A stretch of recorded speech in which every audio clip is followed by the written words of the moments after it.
In the conscious community, I've seen so many people pass the idea around that the cross means death because of what they've learned as a Christian. But it's ignorance of the true ancient meaning of Kemetic symbolism. As with all ancient Kemetic or Egyptian symbolism, the idea of the cross has many different layers and meanings based on metaphysics, astrology, numerology, and even earth science. When you learn the ancient origin of these ideas, they weave a beautiful tapestry of empowering understanding of human nature connected to nature. That's the foundation of any of the ancient symbolism. It's based on how nature functions. The ancient ideas and philosophy of the concept of anthropocosmos, or man as the universe, has much more meaning and powerful implications in our lives when it's understood from the ancient Kemetic paradigm. Christian doctrines formed many negative concepts surrounding the idea of spirit and flesh through the Greek Gnostics. But the original ancient Kemetic meanings were so much more elegant and empowering. Jesus as a concept was symbolically connected to an assortment of concepts surrounding ideas like light from a physics perspective, the soul from a metaphysical perspective, and enlightenment from a philosophical perspective. Therein lies the beauty and power of this dynamic symbolism. They are universal or divine, as the ancients termed it. They can have meanings and implications on so many levels in our world and nature. Even today, many of these symbolic concepts are still used to express ideas metaphorically. The ancient Kemetic worldview was different from our modern mechanistic ideas. There was no separation between science, psychology, medicine, or spirituality for that matter. They all were and are a part of nature for which human nature is also a part. For the ancient Africans, flesh and spirit were the same thing, but simply opposites in polarity. Kind of like water that can be steam when it's boiled or ice when it's frozen. One was not better or detrimental to the other as it became in Christianity.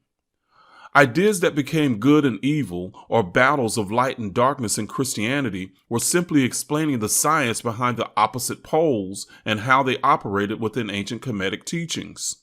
What became Satan and the devil in Christianity were simply a function of universal principles explained by the ancient Egyptian pantheon.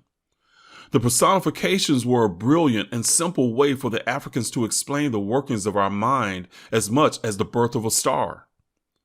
The idea of the ancient Kemetic concept of the cross fits very neatly into all of these concepts.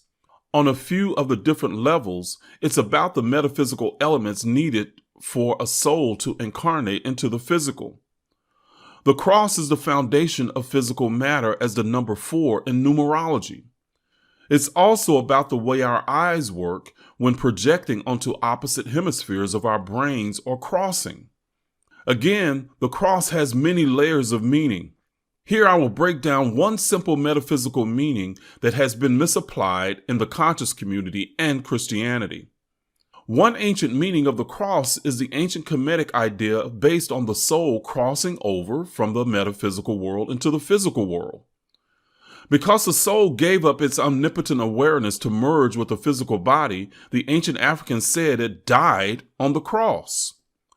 In this case, the cross is the 4 elements needed for the soul to cross over into the physical. Jesus as a new soul, S-O-L, or soul, S-O-U-L, is the light within each of us, not one special being as we have been taught in Christianity. The African paradigm elevates and empowers us all. You can esoterically connect the idea of Jesus scientifically, metaphysically, and philosophically in the scripture, John 8, verse 12, which says, Jesus applies the title to himself while debating with the Jews and states, I am the light of the world. Whoever follows me will never walk in darkness, but will have the light of life. The meaning is obscured on purpose. But when you know the hidden keys, it opens up the Bible to a whole other level of knowledge that is only the tip of the iceberg to deeper, more impactful concepts that will empower humanity. The cross is not death to a physical being named Jesus. It meant death to the soul, but life to you as a human being. In John 14, verse 6, it says, Jesus saith unto him, I am the way, the truth, and the life. This scripture alludes to multiple levels of meaning that Jesus has tied to the cross.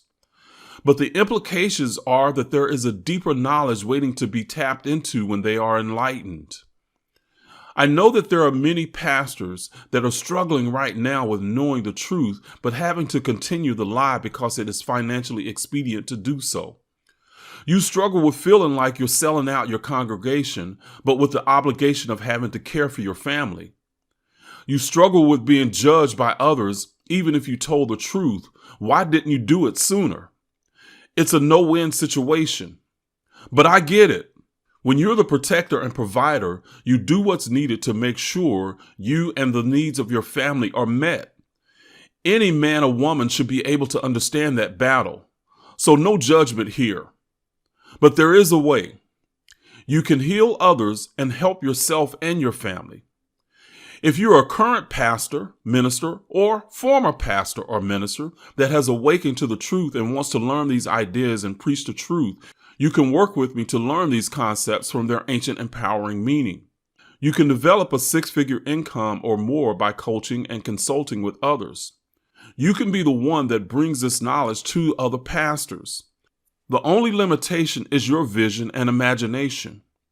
If you would be interested in learning, I can help. To find out how, you can click on the link in the video description at www.workwithreginaldmartin.com.